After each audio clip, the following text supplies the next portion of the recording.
Assalamualaikum warahmatullahi wabarakatuh dan salam sejahtera kepada Cikgu Dina. Saya perkenalkan diri saya, nama saya Nurul Nadira binti Nur Hashim, pelajar Ijazah Sarjana Muda Pendidikan TESOL semester 5 dari Universiti Pendidikan Sultan Idris. Dan saya Nurul Syafiqah binti Zainal, merupakan pelajar Ijazah Sarjana Muda Pendidikan TESOL. Baiklah, kita mulakan wawancara sekarang. Okey cikgu, untuk soalan pertama, boleh tak cikgu ceritakan tentang latar belakang cikgu? Assalamualaikum. Nama saya Siti Aisyah Nurdina binti Yusof. Saya berasal daripada Perak. Saya mendapat pendidikan awal di Sekolah Rendah SKTU dan saya menyambung pelajaran saya di Sekolah Menengah Semetro. Kemudian saya ke aliran vocational di mana saya belajar di Sekolah Menengah Teknik Slim River. Okey, dan kemudiannya saya sambung pelajaran ke Politeknik Sultan Azlan Shah. Sebelum saya menyambung ke universiti, saya bekerja dahulu sebagai site supervisor. Kemudian jadi site engineer sekejap dalam masa 3 bulan. Seterusnya saya sambung pelajaran ke UTHM dalam kos pendidikan teknik dan vocational. Okey, itulah sedikit pembelajaran saya lah, pengalaman saya. Terima kasih Cikgu atas jawapan tersebut. Untuk soalan seterusnya, boleh cikgu kongsikan tak apa yang membuatkan cikgu mahu menjadi seorang guru? Okey, sebenarnya bila awak tanya mahu menjadi seorang guru, susah sebenarnya jawapan dia sebab saya tak berminat pun pada mulanya. Ianya daripada desakan arwah ayah saya lah. Dia kalau boleh salah seorang anak dia nak jadi seorang guru. Jadi kakak-kakak saya, abang-abang saya yang lain memang tak berminat. Bila ayah saya tahu saya ada memohon masuk universiti dan masa tu saya ada apply untuk pendidikan, dialah yang mendesak saya untuk pergi. Sedangkan waktu tu saya dah bekerja sebagai site engineer, gaji saya dah banyak, saya dah ada kenderaan sendiri. Saya dah beli kenderaan, jadi saya rasa macam susahnya nak sambung belajar. Maksudnya macam terikat lah. Tapi bila mana arwah ayah saya dia sangat berharap, saya hanya pergi waktu pada mulanya lah. Waktu saya nak jadi cikgu tu, saya pergi hanya kerana arwah ayah saya lah. Okey, bila saya dah sampai ke UTHM, dah masuk dalam bidang pendidikan teknik dan vocational, saya dapati ada satu benda lah dekat diri saya yang membuatkan saya rasa betul lah apa tindakan arwah ayah saya suruh saya sambung belajar. Sebab saya rasa untuk jadi seorang guru ni bila mana kita sendirilah, diri kita sendiri yang kita nak. Sebenarnya waktu kita kerja, dia khas untuk kita kerja. Arahan kerja kita kepada pekerja kita lah, bawahan kita lah. Macam waktu saya kerja site tu, saya hanya bagi arahan, briefing dekat pekerja-pekerja sebelum diorang mulakan kerja betul di awal pagi lah. Dan saya hanya akan datang check apa setiap kerja yang diorang buat. Tapi bila kita nak jadi seorang guru ni, kita kena bagi benda yang kita tahu supaya orang lain dapat betul dan kefahaman yang tepat lah. Sebab bila kita nak mengajar ni, kita kena bagi sepenuhnya supaya apa yang kita nak sampaikan dia tepat lah. Supaya budak ataupun pelajar yang dapat tu, dia akan gunakannya pada masa akan datang. Kalau ilmu yang kita bagi tu salah, maka salahlah dia. Jadi kita kena berfokus lah. So saya rasa sebenarnya itulah kot motivasi. Sebenarnya saya nak jadi cikgu pun bermula daripada arwah ayah. Dan bila dah masuk ke UTHM, saya nampak diri saya waktu saya study group dengan kawan-kawan saya nampaklah karakter saya yang suka nak mengajar kawan-kawan, ini macam ni, ini macam ni. Rupanya adalah sedikit orang kata sikap untuk sharing ilmu tu. Adalah sedikit uh, apa tu sikap seorang guru. Itu pandangan saya lah. Okey cikgu, bagi saya pengalaman cikgu untuk menjadi seorang guru itu sangat menarik. Okey, untuk soalan seterusnya, bagi cikgu sebagai seorang guru, apakah ciri kepribadian yang perlu ada pada seseorang guru yang berjaya? Okey, untuk cabaran sekarang kan, sebagai seorang guru, tugas dia bukan guru sahaja. Dia banyak bebanan yang lain lah yang kita sebenarnya pihak luar tak nampak. Sebenarnya untuk jadi seorang guru ni, kepribadian yang paling teguh adalah minat. Awak kena bermula dengan minat awak lah. Sebab kalau awak tak minat, awak tak nak sharing ilmu dekat pelajar, awak takkan berusaha untuk berikan yang terbaik lah dekat pelajar awak. Sepatutnya sikap tu yang awak kena ada. Sebagai seorang guru, kita kena ada satu sikap yang kita nak bagi ilmu ni, kalau boleh budak kita mesti dapat. Dalam masa yang sama, kita tak boleh nak merungut lah. Kalau budak kita tak pandai, tak boleh buat, tak boleh dapat, kita kena semak balik. Betul ke cara yang kita bagi dekat pelajar ni? Kita kena jadi kreatif. Cabaran sekarang, guru-guru sekarang memang kena kreatif. Sebab pelajar sekarang dia tak macam pelajar dulu. Dia punya emosi, dia punya cara, dia nak kita jadi kawan. Bila mana kita kena jadi kawan kepada seorang pelajar, kita kena ada sikap yang open minded lah. Kita tak boleh pemarah, tak boleh. Bila kita jadi seorang yang pemarah, pelajar tu sendiri akan ada guide. Maksudnya pelajar tu sendiri akan buat satu tembok dengan kita. Dia tak akan bagi tahu benda yang sebenar, apa yang dia rasa. Jadi bila mana kita bagi ilmu kat dia, kita nampak macam dia boleh faham ke, tak faham ke, sebenarnya dia tak dapat pun benda tu. Sebab dia tak nak, dia tak menggemarilah cikgu.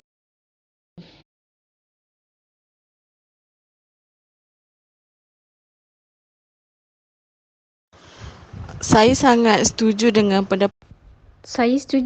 pendapat cikgu mengenai teknik ajaran yang seorang guru harus lakukan secara kreatif untuk menarik minat para pelajar. Soalan seterusnya, apakah ciri kepribadian yang tidak seharusnya ada pada seorang guru? Boleh hujahkan, cikgu? Ciri kepribadian yang tidak seharusnya ada kepada seorang guru adalah, pada saya lah, kalau kita nak kata sikap guru tu kita tak boleh ubah dia.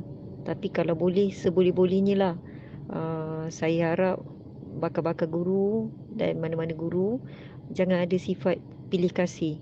Bila mana kata pelajar tersebut dalam kelas kita ada dalam 30 orang, ada 2-3 orang pelajar ni dia memang tak boleh lah. Maksudnya dia susah nak belajar, dia susah nak terima apa yang kita ajar.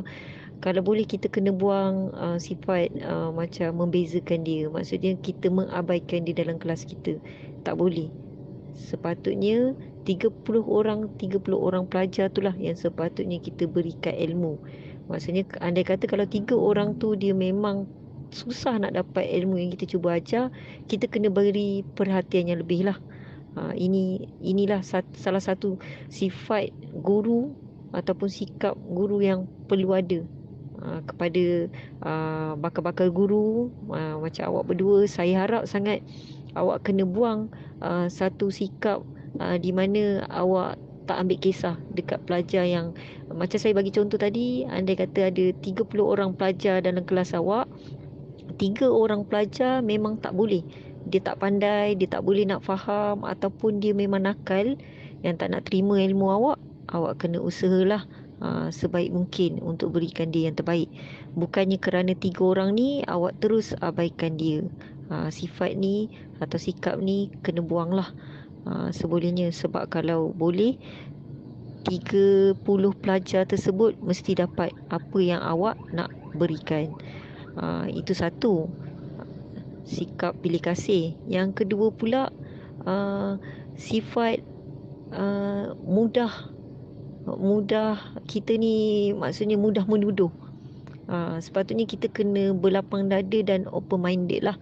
Kadang-kadang kita kena mendengar apa pendapat dan pandangan pelajar kita juga. Sikap ni kita kena buang. Kita jangan ada satu sikap waktu kita mengajar pelajar, kita je yang betul. Orang lain salah. Pelajar kita lagi lah tak tahu apa, dia pun salah. Kadang-kadang cikgu pun ada juga yang salah sebenarnya. Jadi cikgu kena nilai balik apa yang cikgu berikan dekat pelajar. Kalau andai kata cikgu tak pasti, cikgu kena cakap lah. Maksudnya cikgu kena lebih mudah mengakui kesilapan cikgu. Maksudnya kalau cikgu tak pasti, cikgu cakap saya tak pasti dengan soalan ni, boleh beri masa tak kat saya, nanti saya akan beri jawapan lah. Jangan terlalu cepat nak bagi jawapan dekat pelajar, lepas tu anggap awak je yang betul lah. Itu pun tak boleh.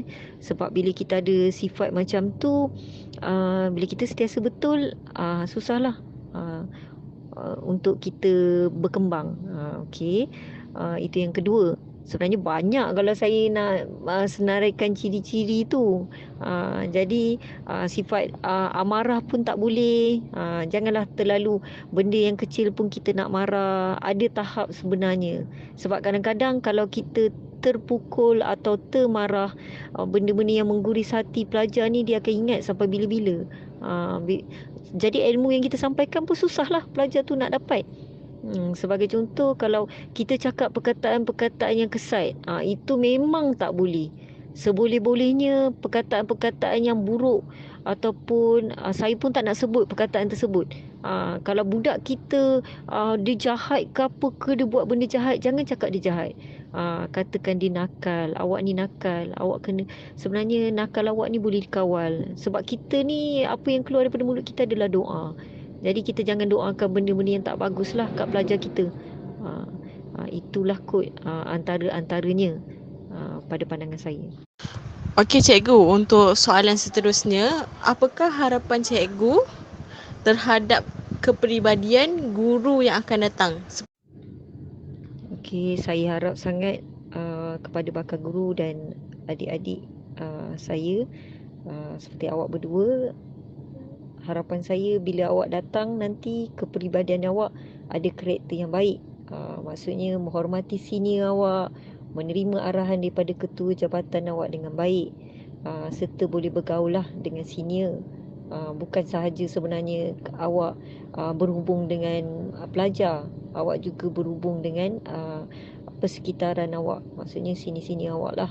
Sebab saya nampak bila graduan yang baru, bila dia masuk ke alam persekolahan, kebanyakannya dia dengan pelajar dia okey, mungkin dengan persekitaran sekolah dia tak boleh nak terima lagi lah.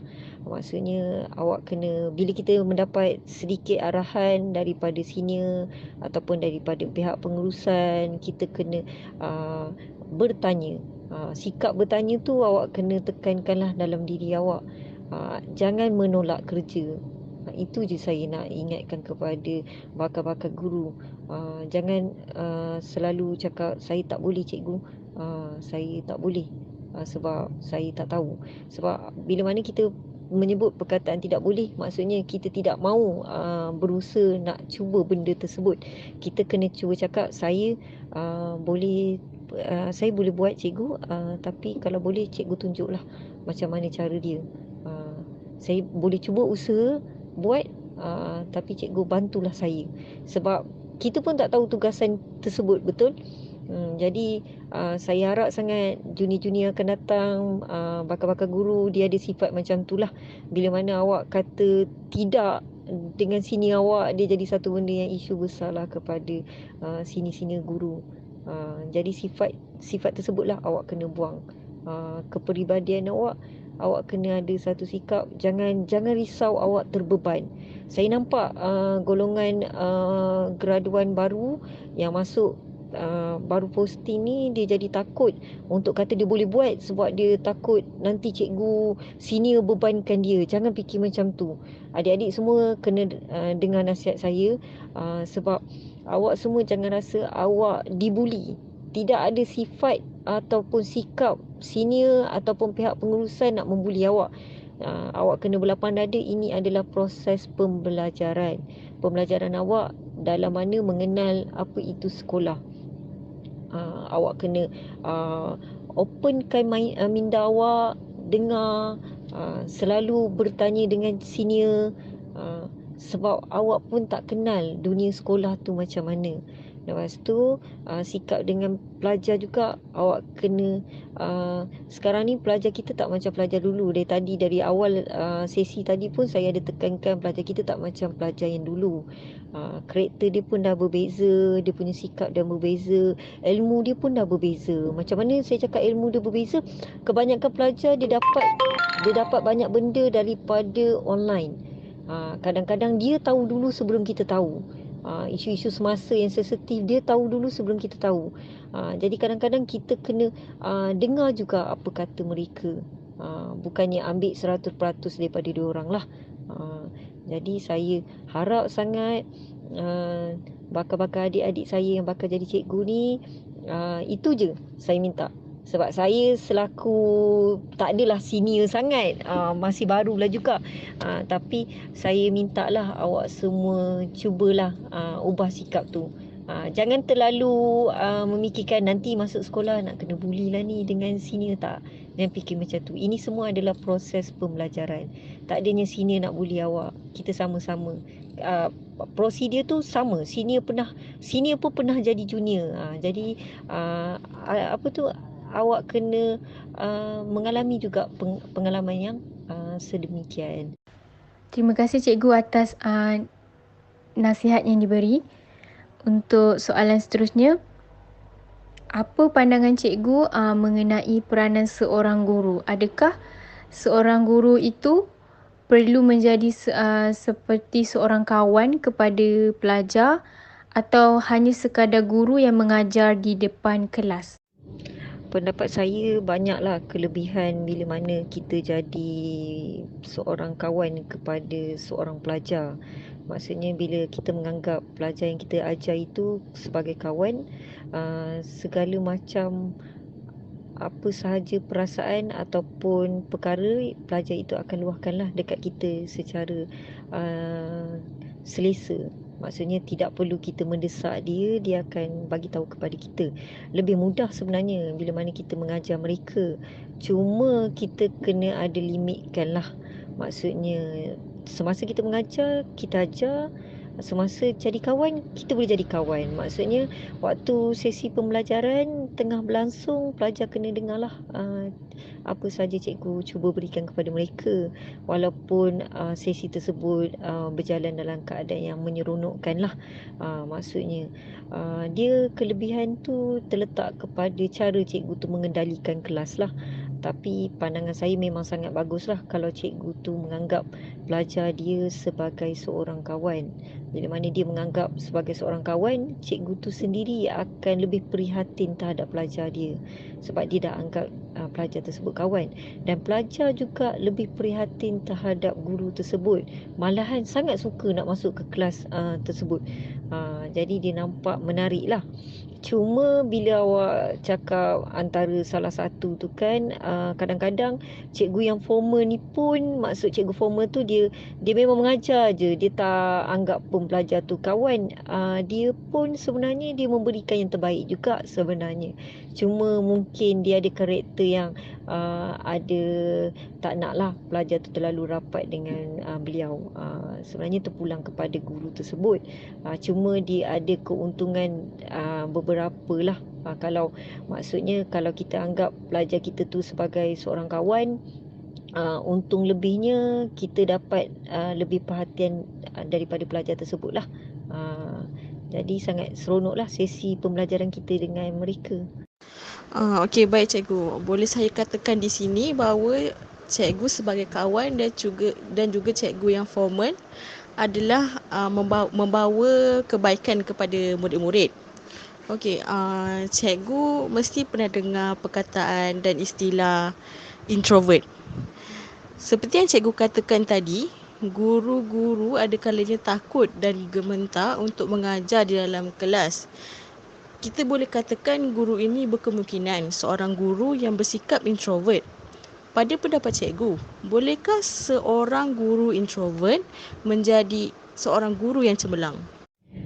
Guru introvert, pada pendapat saya, bila kita ada satu sikap macam tu ataupun karakter kita yang macam tu, sebenarnya kita akan cuba sembunyikan karakter kita tu di hadapan orang ramai lah.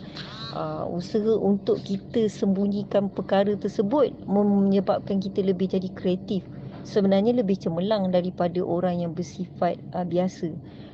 Jadi di mana katakan macam tadi awak ada bagi sebagai contoh, dia gementar kan nak bercakap di halayak ramai. Bila dia gementar, dia akan cuba usaha supaya gementar dia hilang. Dengan cara macam mana dia memegang sesuatu ke supaya gementar dia boleh disalurkan kepada barang yang dia pegang tu. Contohnya katakan bila mana dia nak bercakap dengan pelajar dia cuba usaha jadikan benda tu lebih kreatif lah supaya pelajar dia dapat terima, dan dia akan cuba sedaya mungkin untuk membuatkan kelas dia jadi sangat seronok lah PDPC dia, sebab dia usaha untuk sembunyikan karakter dia tu, dia akan menjadi lebih kreatif sebenarnya sikap ataupun sifat-sifat tersebut tu dia sebenarnya akan dapat dibuang bila mana dia dah berada ataupun hari-hari bersama dengan orang, dan dia usaha sebaik mungkin untuk menyembunyikanlah beberapa perkara yang dilemah lah. Sebagai contoh, ada je guru kita dia tak suka banyak bercakap. Bila kita menyembang dengan dia dengan rakan sekerja, dia tak bercakap, dia biasa je, dia cakap sepatah-sepatah je dia jawab. Tapi bila dia dalam kelas, kita tengok karakter dia bertukar. Dia jadi seorang yang terlalu banyak bercakap dan memberikan banyak benda dekat pelajar dia. Di mana kita tahulah makna usaha dia untuk jadikan ilmu dia dapat dekat pelajar dia lah. Jadi saya rasa memang dia boleh jadi cemerlang, insyaAllah. Terima kasih cikgu kerana memberikan pendapat yang bernas dan membantu menjawab persoalan kami. Untuk soalan yang terakhir, apakah nasihat yang cikgu boleh berikan kepada kami sebagai bakal guru pada masa akan datang? Okey, nasihat saya kepada awak berdua, saya nak awak berdua jadi guru atas diri awak sendirilah. Maksud saya, awak kena ada satu sifat yang awak memang nak mengajar pelajar, bukannya awak hanya nak bekerja sebagai guru untuk dapat duit dan menjalani kehidupan awak seperti biasa. Tak nak. Saya nak awak ada satu karakter yang awak nak mengajar budak, nak bagi ilmu supaya pelajar dapat apa yang awak ada, dan ilmu itu akan dikembang lebih luas lah. Saya harap sangat awak berdua bersungguh-sungguh untuk menjadi seorang guru, memberi ilmu yang baik kepada masyarakat, kepada pelajar, serta menjadi rakan kerja yang baik lah. Sebab bidang pendidikan ni tak luas, kita akan bertemu antara satu sama lain kan. Jadi saya harap kita dapat bekerjasama pada masa akan datang. Itu sajalah daripada saya kepada awak berdua. Semoga maju jaya, teruskan perjuangan awak jadi pelajar yang cemerlang, sebab sekarang tugas awak adalah belajar. Dan nanti bila mana awak jadi guru, jadilah seorang guru yang berjiwa